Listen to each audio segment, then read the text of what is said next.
We are back coming into Champ Select for Game 2. Coach Acorn is looking to find a draft that is going to get LGD back into this series. Alright, we're back, and this time we're gonna see Olaf getting first banned again, so they're persistent. Olaf's power has been really respected in this series. It has, and power that's being respected in this game is that of Icon on Vladimir. LGD immediately taking that one away. I'm not gonna lie, I would give Icon the MVP vote for Game 1. He was definitely shining when it comes to both out farming the laning phase and zoning 3 people on his own, not dying, taking solo kills, and being a one-man army in general. So they do answer with a Fiora ban. So basically the Vladimir ban is LGD saying that's the only thing that kept our Fiora from scaling and destroying you. So OMG answers back with, okay, we'll take Fiora out. And the Camille is open. Yep, Camille insta-locked by the side of LGD. That is, of course, able to be flexed between top and jungle. 59% win rate, thank you very much, I will take it, says LGD. And now they're waiting for the answer. Galio is going to be a pretty easy answer. Sejuani is also a very huge priority pick. So I wouldn't be surprised if I saw both. Alrighty, so far it does look like it could be Icon able to pick up this Galio, taking that one away from Yuki, who played it in the last game. He had a struggling start in lane, but some of the plays he made later on as he zoned multiple people in a team fight was pretty impressive, and we see the Alistar locked in for 5 again. It should be noted that both teams are playing on the same sides they were in Game 1, so we do not have a side swap.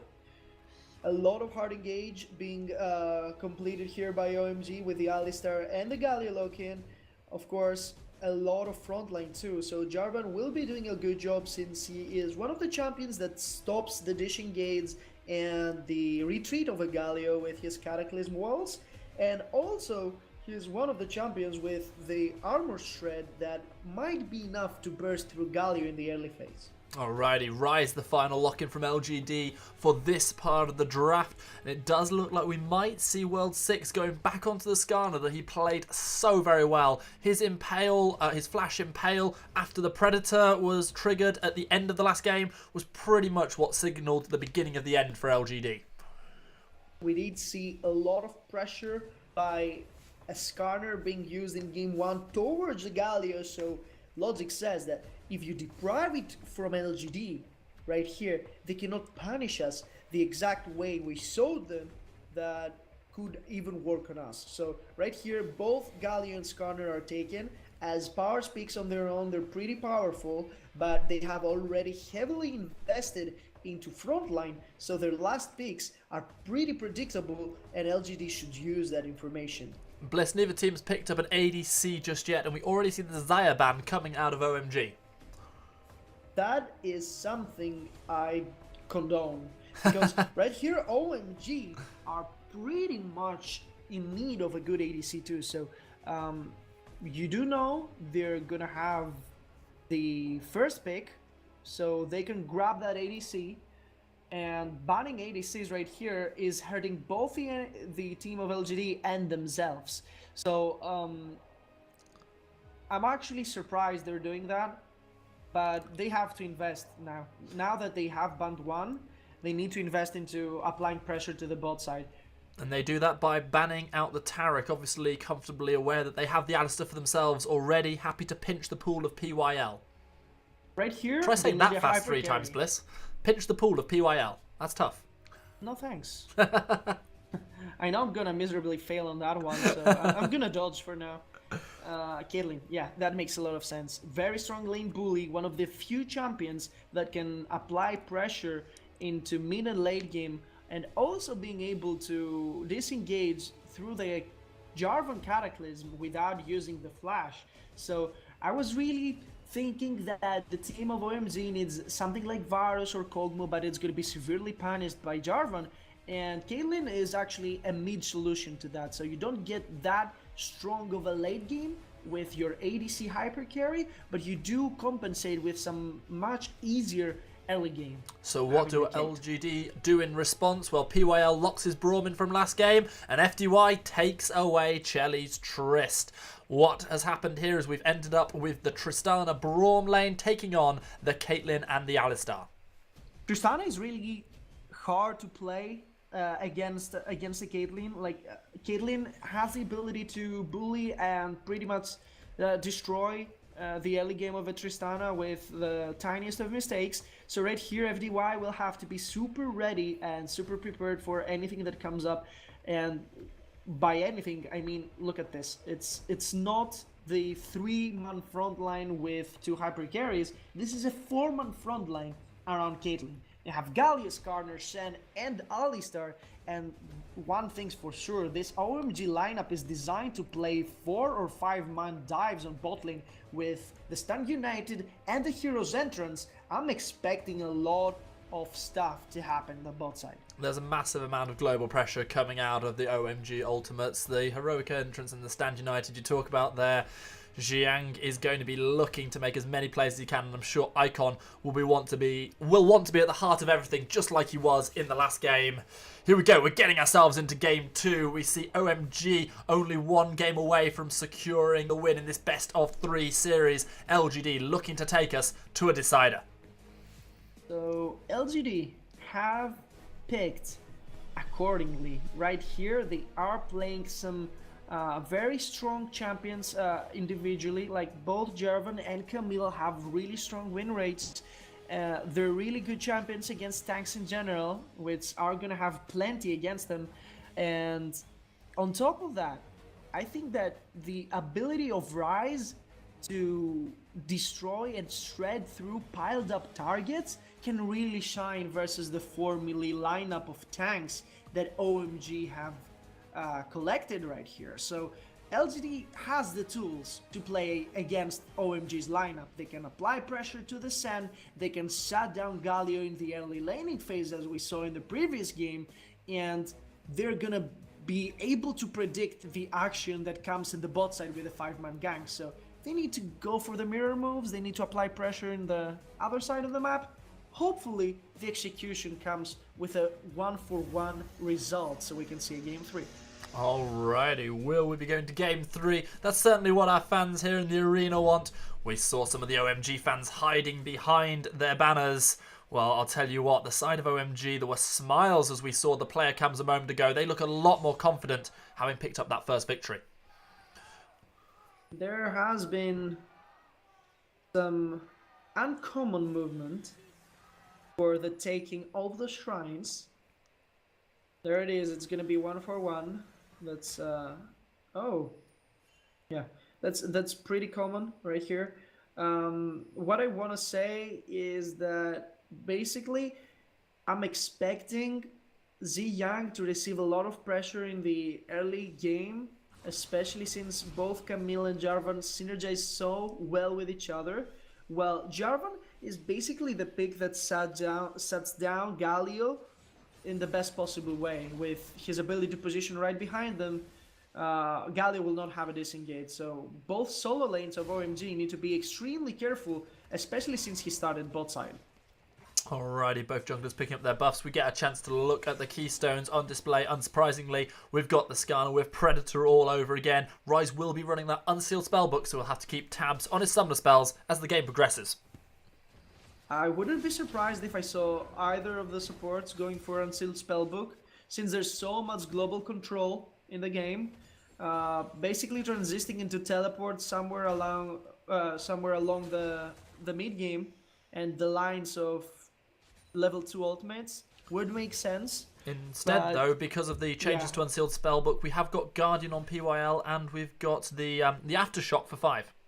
I think it's too much of a gamble for LGD since they're 1 game behind, and OMG simply did not opt to do that. The Aftershock gives them extra tankiness and ability to tower dive on bot lane, which of course is their win condition. So it does make sense for both of them.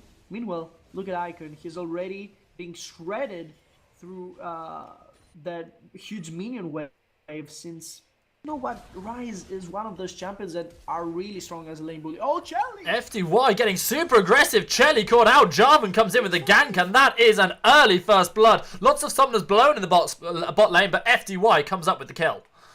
5 just took a stroll in the enemy jungle before he even got his level 3. Of course, LGD was ready to punish that, and now Amy trying to zone them away, trying to delay that recall as much as possible so they can take the maximum amount of resources in the lower side of the jungle. There comes the crab and a lot of tempo by Amy, who just forced World 6 into his base. Alrighty, first blood comes in. This is a 500 gold lead for LGD already.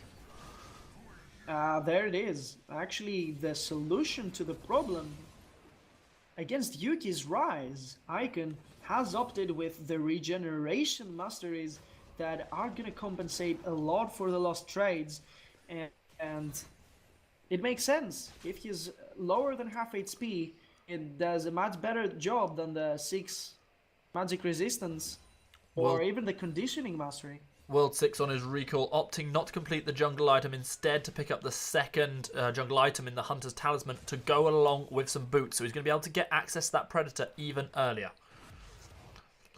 With Infernal Drake being up, World 6 has absolutely nothing to do in the top side. We did see World 6 showing up to destroy that ward. Gino did not move a single step back. He knew he could actually disengage against World 6.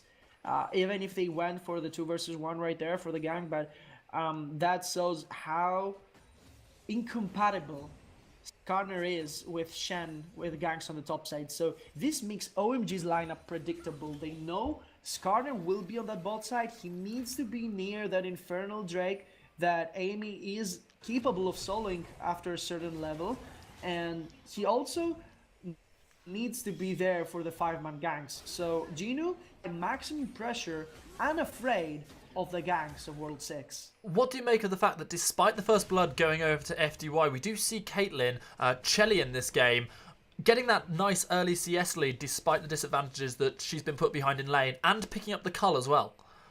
Basically, he died because he greeded for those CS, but in the end, the first blood gives much more gold. We know Chelly is going to be able to apply pressure no matter the AD difference they have. Amy just getting out smited and being 1 level behind. And look at this, just headbutt in. The damage that comes out is not too good, but Chelly does not care. He needs that Peacemaker on that minion wave, so he can constantly keep FDY under tower and punish him by losing CS with his passive. Flash taunts onto Yuki, rises, caught out, does not have the flash available due to a misclick. There's the nice use of the Realm Warp, however, no stopwatch needed this time, and Yuki gets himself away. I was not really expecting him to survive. That was greatly played. Yuki actually flashed into the knockup, and after that, there was no taunt, there was no knockup. There was absolutely no crowd control left for Yuki to worry about. So all he had to do was sustain through the burst and move back to his tower. So great escape. It costed him his flash and the Realm Warp. But in the end, they're not really able to set him down.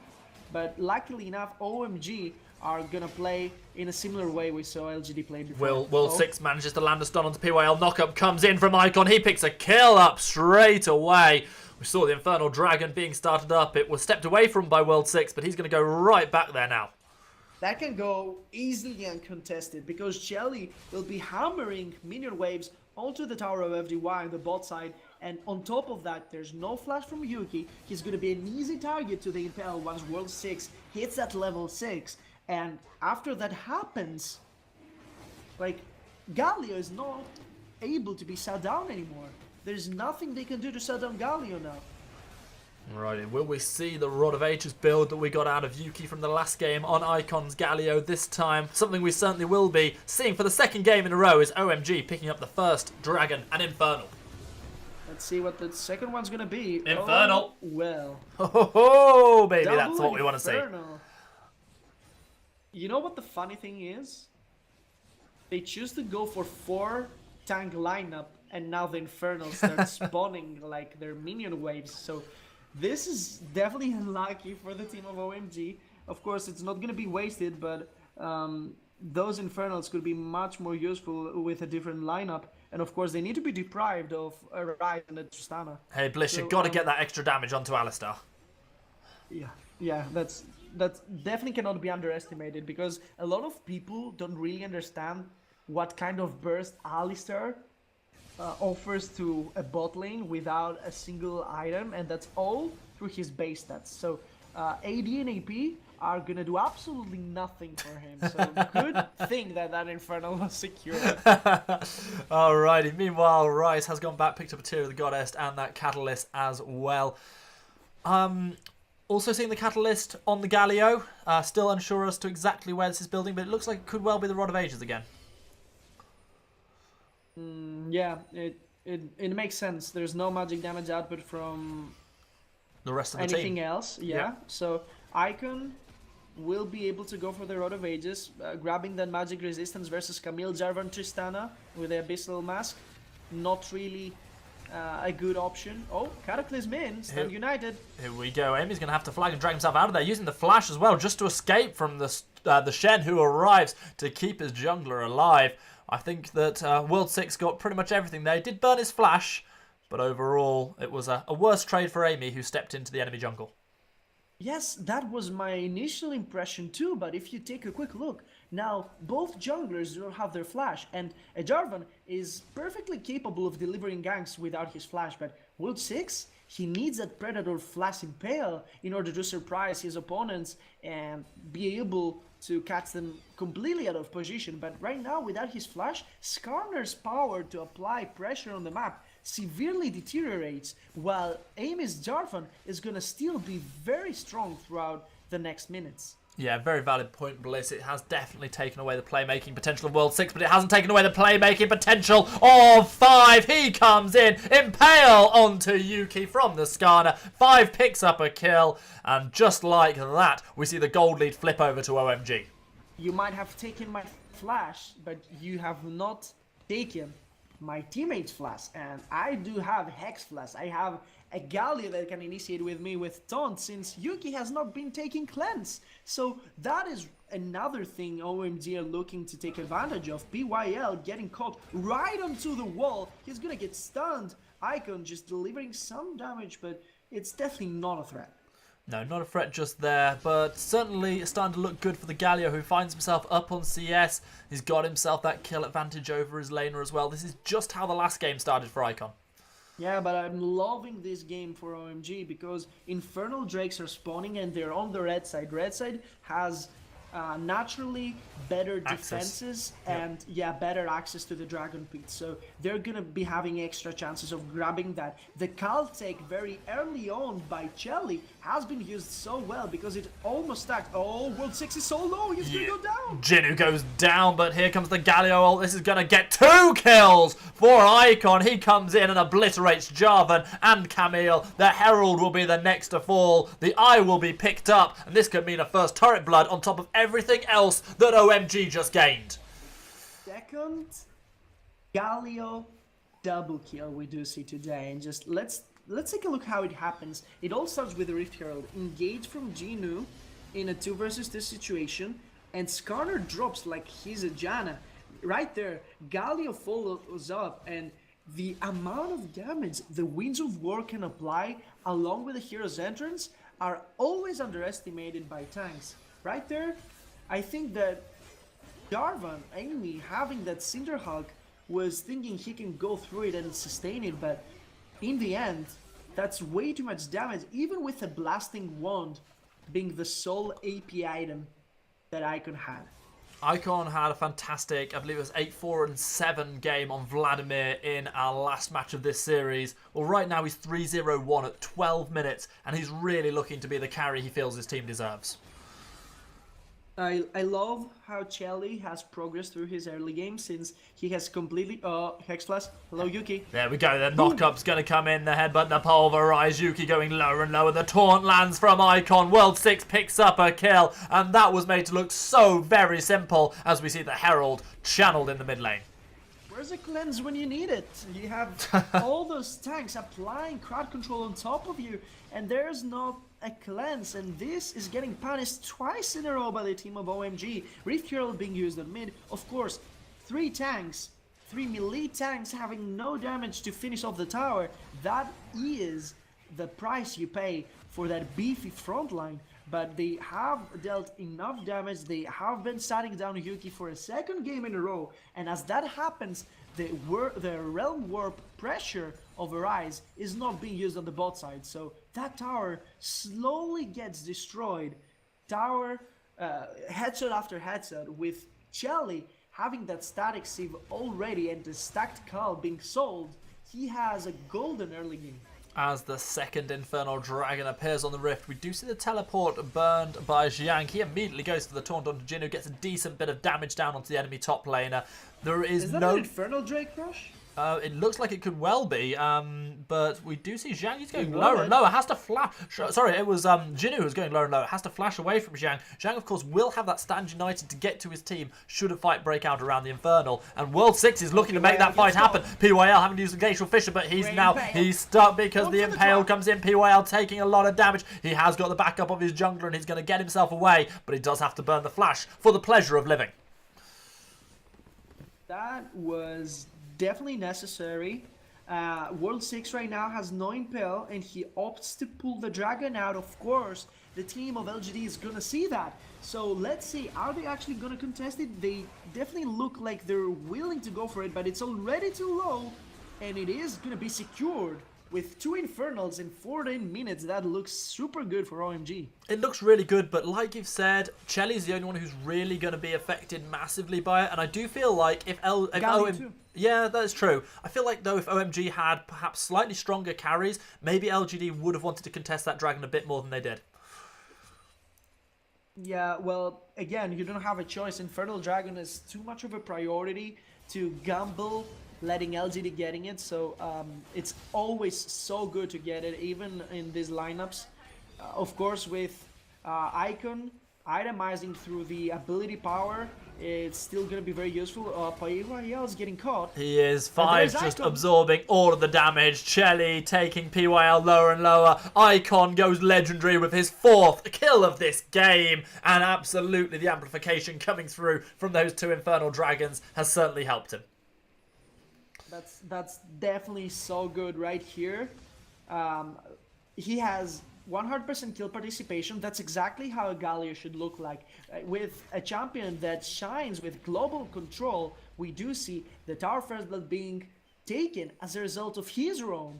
And 100% kill participation. He has received a lot of pressure from LGD, and that's exactly what having global pressure means. You are the playmaker of the team, everything happens around you, and you need to be the center of attention. 5 again, looking for some kind of play onto Yuki, but it's actually going to be FDY jumping down onto Chelly. FDY already having used this rocket jump with the teleport approaching from Zhang. We are, sorry, not from Zhang, from Icon. We're going to see, there's the interesting using the Buster Shot and the Impale together. It means that we see FDY drop eventually to the burn from World 6. What an amazing interaction coming from the Buster Shot Impale. Not only he drops, the flash heal are both going to be used, and now PYL is going to suffer the same fate as his ADC, FDY, and PYL going down. This has been a very disoriented team. 2 towers in a row, 2 free kills for the team of OMG, and Snowball potential just skyrockets with 5,000 gold and 2 Infernals. This looks really pale for LGD. And I think we just saw everything we need to know about Icon in that one moment. Ace in the hole is triggered by Chelly. Potential to get your ADC the first kill of the game. Nope, I'm going to have that with the Winds of War, says Icon. I'm going 5-0-3. I want the MVP of this series. Feeling pretty confident in his ability to take it. Especially since first game, Icon was definitely MVP material right there. So his presence in the game number 2 is definitely noteworthy, and with the proto build being completed right here, his ability to snowball and burst through those fights is gonna make LGD terribly afraid of taking a fight just 3 minutes before Baron spawn. A keystone that I feel we don't, so not the keystone, but a mastery I feel we don't see enough of in the game is this Hextech Flash. 5 has been absolutely everywhere with that. Some are constantly pretty much available. It's abusive, it's really strong. Just the fact that it exists makes you ward over walls that you wouldn't normally do, that makes you respect paths that you wouldn't normally worry about.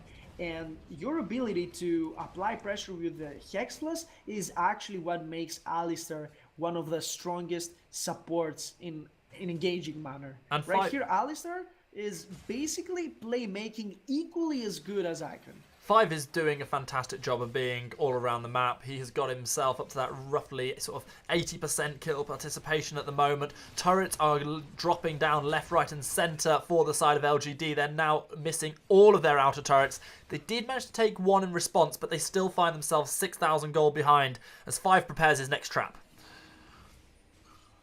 Right here, this mid lane tower does not really have a very happy fate in front of it. It does not. I misspoke there. I'm not really thinking there's a way of saving that, especially since Barn will be up in 1 minute.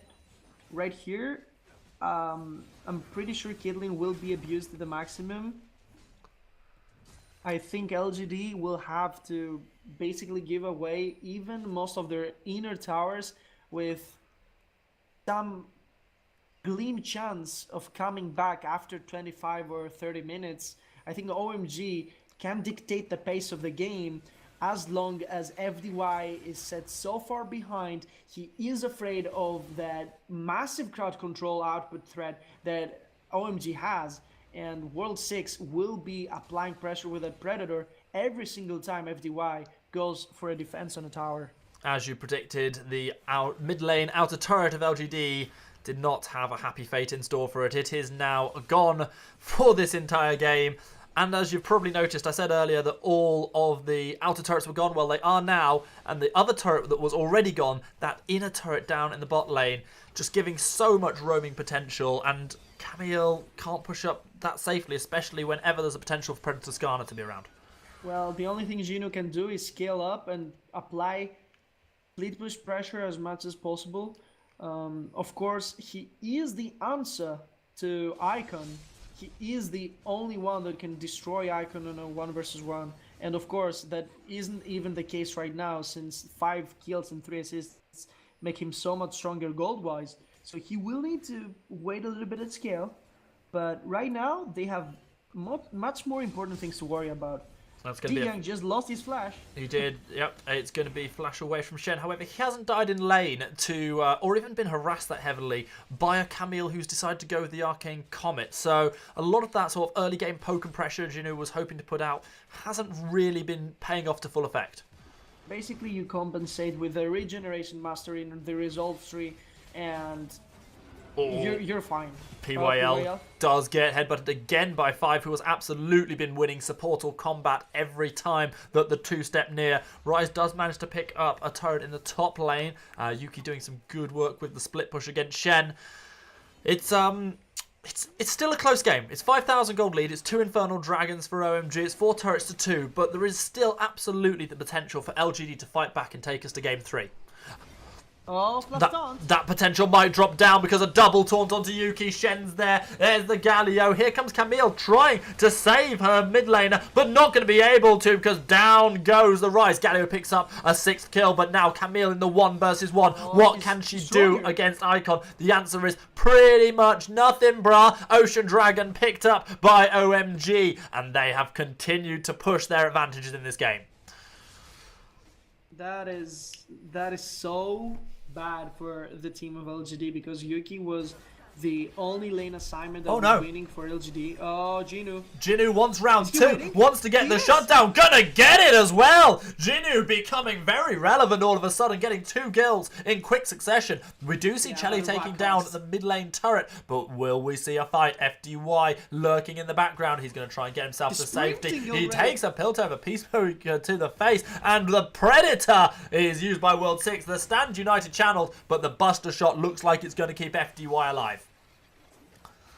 It's keeping him alive. That's his one tool that can keep Skarner away from those fights. So in the next 1 minute, what happened here? He got blocked. His escape got denied, and through that taunt, we saw the true damage burst. So the taunt resistances did not really matter. The Proto Belt failed in the end as he passed right through, and the burst of the Proto Belt could be the final nail in the coffin from Gino. But for his good luck, he managed to go right through it and finalize that kill.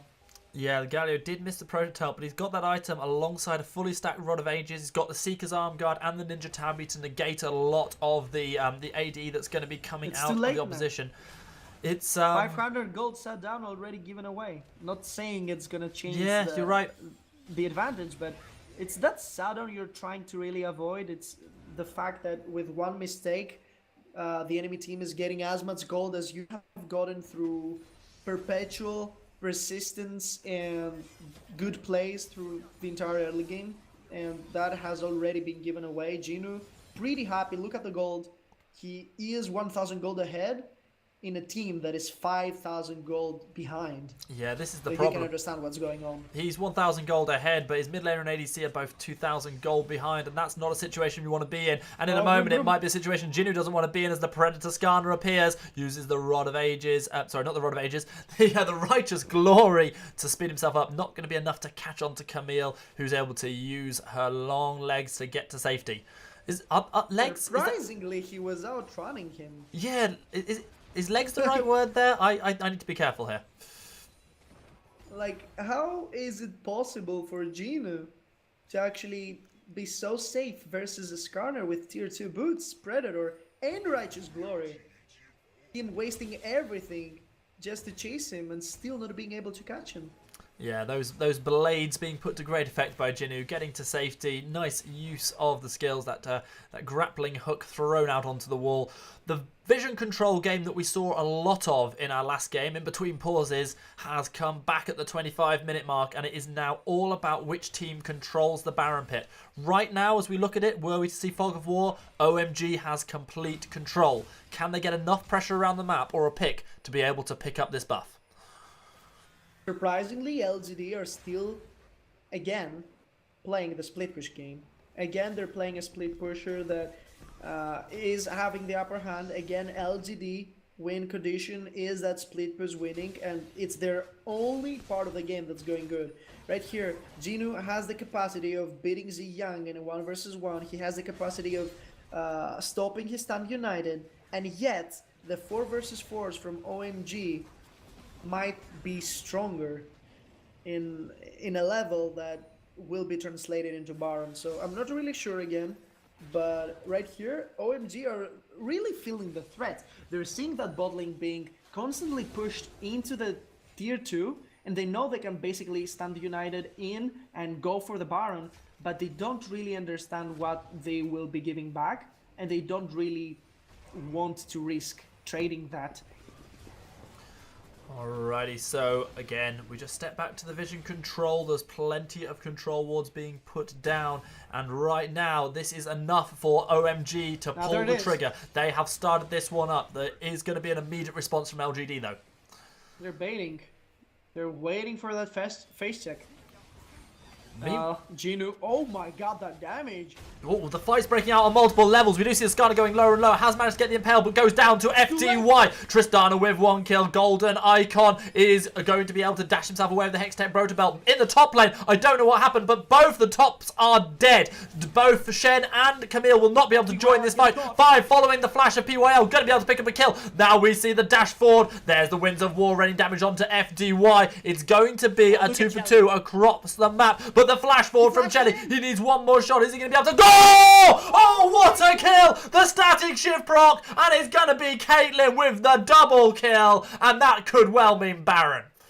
That was absolutely beautiful from OMG, and with that single headshot with the static sieve, he gets double the kills. He gets a Baron buff secured, as the smite is now definitely not on the table for the team of LGD, and on top of that, all 3 of the OMG members are super healthy, so they don't even feel threatened by the presence of Yuki. That is gonna be 5 hand of Barons for the team of OMG, and let's just take again a look at how that happened. Caliber on the previous place right there, heal for the extra movement speed, and that headshot was enough for 2 kills. Wow, absolutely phenomenal performance there from Chelly. He'd been quiet up to this part. Someone else who might get quiet is World 6 if he gets sent to a grey screen just before the Dragon gets taken down. Jinnu picks up another kill. That's a 5th kill of the game now for the top laner of LGD. He had a fantastic game on Fiora. He's doing the same on Camille, and it's going to be an Ocean Dragon for LGD.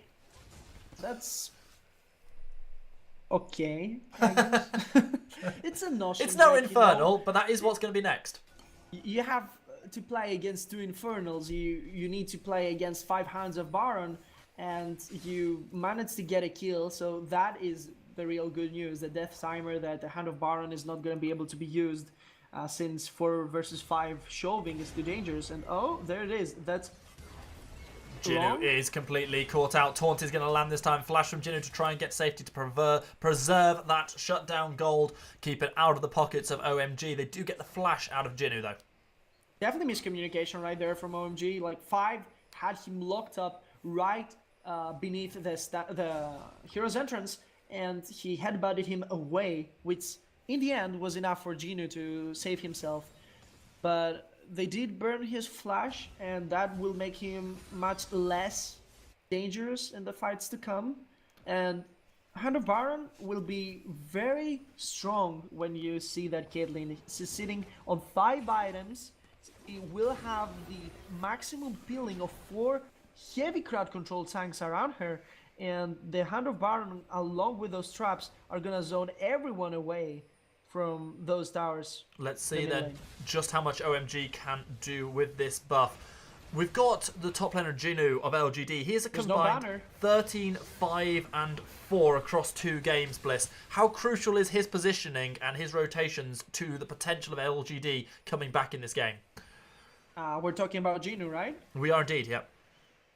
So basically what he needs to do is keep Ziyang completely away from the team of OMG. He needs to cancel both teleport and stand united. He needs to ideally beat him 1 versus 1 and then threaten a lane that is defenseless. Right there, it's up to LGD's rest of the team to just go for the 4 versus 4 and just cancel recalls. They don't have to win it. No one is expecting them to win it when they're 8,000 gold behind. And oh, Icon's getting caught. Hextech Ultimatum does land onto the big tanky mid laner, and here comes a bigger, tankier Shen. Here comes a bigger, tankier Alistar, and the fight is turned round. OMG looking to potentially engage. They have not got the Baron buff empowered minions anymore, but they're still putting down a lot of damage, and this is going to be the first inhibitor turret dropping. It looks like World 6 is going to try and step forward, find an impale, but it looks like the team of OMG are going to be content with their picking up so far as they step on towards the inhibitor. The inhibitor is completely exposed, and right here LGD understand that it's way too low to try and defend it. They're gonna give it away, and with the Baron buff still being up for about 1 minute if I'm not mistaken, they are able to just recall, use that Baron recall just to go back smoothly and come back as fast as possible to apply that Hand of Baron for yet another time before it expires. I think the Baron did just expire. I said it was already gone, but it is definitely gone now. Okay. So an entire lane broke. It broke down with Jinnu now basically being forced to stay on top side. Oh, FDY using the Buster Shot and saving his life. If that Buster Shot gets triggered a split second later, the Impale would have dragged FDY back. Yeah, and that is definitely a really strong risk.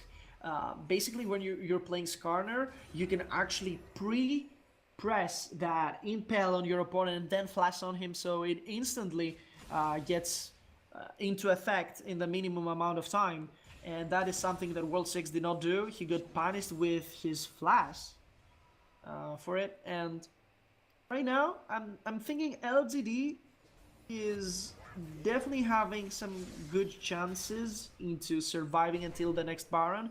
They are definitely not getting that next Infernal, that's for sure. Because right here, they have to send Jinnu on the top side for the rest of the inhibitor time. And Icon, he is getting... all of LGD, apart from Tristana, try and take down Icon. But without the Tristana, it takes such a long time to melt the Galio. And this gives mid lane priority to the side of OMG, who are looking for their second inhib. Yeah, they had to go for that play. Right here, they lose half of their mid lane's tower HP. But Yeah, that was definitely a good play because Icon was punished in a way that there was no payback. OMG get nothing back of from that play. The Realm Warp was rewarded with a kill and half a minute death timer, and now Infernal Drake will be spawning in 1 minute. Of course, Icon will be up, but there's enough time for LGD to push back that top side lane so they can probably be 5 versus 5 of that Infernal Drake. Alrighty, Infernal Dragon will be up in 50 seconds. Baron will be up in 1 minute and 15 seconds. Quite close together, but I don't think they're close enough that we're going to see objectives traded. I think that, like you say, OMG are going to have that priority around the Dragon. They are definitely going to have the priority. I think that in order for LGD to actually contest that, they would have to sacrifice aim into a smite still attempt.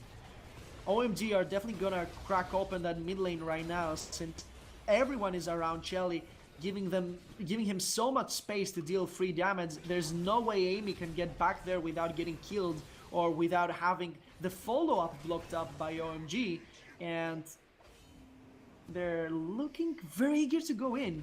I think OMG are very hesitant about going for this inhibitor. Yeah. Icon keeps charging that to taunt, possibly looking for the flash engage, but it's actually Amy who goes in for the big engage. He gets the Cataclysm, locking down 5 and also Zhang as well, but in the end it's the Flag and Drag from Amy to get himself out of trouble. That line of traps is causing so much trouble for the LGD squad, and OMG, ooh, Charlie takes a hit. OMG just trying to crack this second inhibitor turret.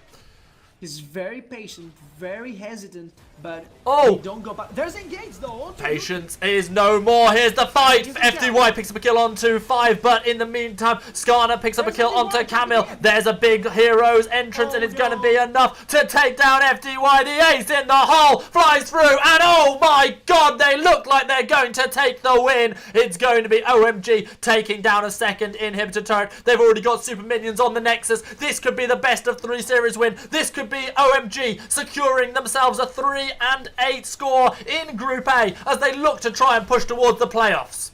It's 4 versus 3. They're trying to go for the finale, but Yuki is applying a lot of damage. Amy is diving in, and now this is the last chance for LGD. Shelly, however, still raining down blows, headshots for days, kills come through. So many kills for the Caitlyn. The final shot that she will put into this game is to take down the Nexus. OMG 2-0. Beautiful execution from OMG. They do take down LGD in a very strong game. Like, they played the macro game excellent. They used their draft in their advantage. They got to outdraft LGD in both games, and they played around their own win conditions in a much better way. The Infernal Drakes that spawned were pretty much in favor of LGD, but instead OMG played around and denied that win condition from the team of LGD, and in the end it was definitely the ability to use that Galio in a much better manner than LGD that defined the result of the game. LGD's hopes of getting a bit of a win streak together are somewhat, they are completely denied here, Bliss. They now drop to 3-9 in the standings of Group B. OMG, on the other hand, now find themselves 3-8, and they're only 2 wins behind the team currently in 4th. Icon, the absolute MVP of this match. He was absolutely tremendous in his plays. In both Vladimir and Galio, he was the shining star of OMG, and that 2-0 win is definitely a very well-deserved one. Congratulations to OMG. They've picked up the victory here today. Their fans will be happy. They will certainly be feeling the luckier of the fans as we head towards St. Patrick's Day this weekend. The luck of the Irish was with this LPL team. So basically OMG right here, they're still fighting for a place into those playoffs. They have a lot of work in front of them. They need to take a lot of wins and possibly minimize their losses to 1 or 2 if they really want to take a piece of the cake into the playoffs. So OMG taking this win, definitely very important for them and a step to the right direction. It certainly is. They've managed to pick up this victory against the other 6th place team. However, they're going to have to face much sterner opposition if they are to keep climbing in the standings and move out of 6th place. I have been Stan Greyhart Barker, and this has been Alex Bliss Stinson. It has been a pleasure to bring you these games of LPL action.